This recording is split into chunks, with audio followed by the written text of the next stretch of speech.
Hərdən deyirsən ki, məsələn, belə sözlər danışma, özündən çıxma deyir. Görmürsən, məni əsəbləşdirir. Deyirəm ki, səni əsəbləşdirəndə gələsən sakitliyə alsın. Bəs sən necə imtihan olunmaq istəyirsən həyatda? Görmürsən, o məni əsəbləşdirir. Onu görürəm. Sən adi vəziyyətdə hamıda oturub burada sakit ol. İndi burada hamı aramdır. Əsəbləşdirən yoxdur. İndi bəlkə bəzi sözləri mən deyəm, bəlkə əsəbləşdirən bilmirəm. Amma burada indi mən danışıram, qulaq asırsınız. Burada nə bilək kim kimdir? Gərək buradan çıxanda biri gəlsin, maşını vursun. Allah eləməsin, məsələn. İnşallah sağ-salamat hamımız evimizə çatın.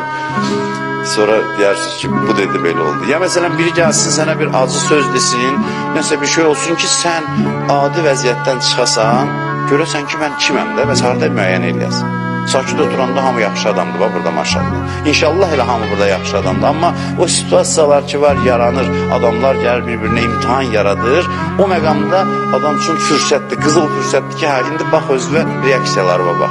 İçdə bilirsiniz nə qədər div baş qaldırır bir dənə adamın hərəkətindən, diqqətli olsan.